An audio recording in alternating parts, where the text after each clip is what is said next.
இவங்க என்னதான் அவங்க பிரச்சனை, கூட்டம் போட்டு போட்டு கத்திட்டு கிடக்கிறீங்களா, என்னையா பிரச்சனை அப்படின்னு கேட்கல. அப்போ அகமுடையார்களை பார்த்து, மறவர்களை பார்த்து, கல்லர்களை பார்த்து, பறையர்களை பார்த்து, வன்னியர்களை பார்த்து பயப்படுகிற அரசாங்கம் உங்களை பார்த்து பயப்பட மறுக்கிறது. காரணம் என்ன தெரியுமா? காரணம் என்ன தெரியுமா? அகமுடையார்களுக்கு மானம் உண்டு, ரோசம் உண்டு. மறவர்களுக்கு மானம் உண்டு, ரோசம் உண்டு. இந்த வளையர்களுக்கும் அம்பலகாரர்களுக்கும் மானம் இல்லை, ரோசம் இல்லை அப்படின்னு நினைக்கிறான். 500 ஓவா கொடுத்தா உடனடியா இழிச்சுக்கிட்டு வந்து ஓட்டு போடுவான்னு நினைக்கிறான்.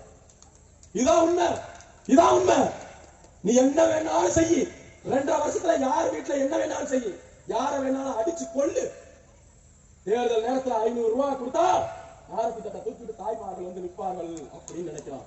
கை தட்டாதீங்க, இப்படி நினைக்கிறான். அதனால நம்முடைய கோரிக்கைகளை அதை பேச மறுக்கிறான்.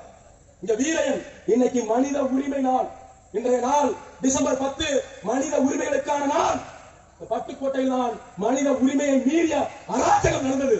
வீரையன் என்ற பெரியவரை ஒரு காவல் அதிகாரி, கலால் காவல் அதிகாரி அடித்து உதைத்து கொன்றார், கொன்றே தீர்த்தார்.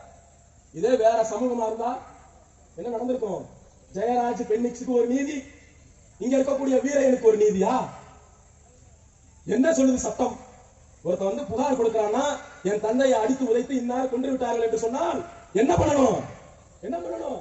அரசாங்கம் சட்டப்படி என்ன பண்ணணும்? காவல்துறை என்ன பண்ணணும்னா அந்த புகாரை அப்படியே வாங்கி வச்சுக்கிட்டு முதல் தகவல் அறிக்கையாக பதிவு பண்ணணும். அதான் சட்டம்.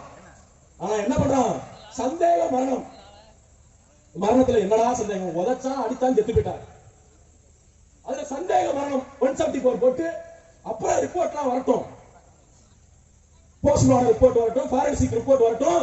அவர் செத்தாரா இல்லையா, அடிச்சு உதைச்சனாரா செத்தாரா, இல்ல தூக்கு மாட்டி செத்தாரா, இல்ல ஆட்டோடாக்ல செத்தாரா, என்னன்னு நாங்க பார்த்து சொல்றோம். எப்படி வேற சமூகத்திட்ட சொல்ல முடியுமா? அடிச்சு உடைச்சு செங்கல் செங்கலா பிரிச்சுவான் காவல் நிலையத்தான். ஆனா பாவப்பட்ட சமூகம், கேட்க நாதியற்ற வக்கற்ற சமூகம், ரோசப்படாத சமூகம், வீட்டுல யார அடிச்சு கொண்டாலும் சரி பார்த்துக்கிட்டு அப்படியே கையை கட்டி நிக்கிற இந்த சமூகத்துக்கிட்ட என்ன வேணாலும் செய்வான்.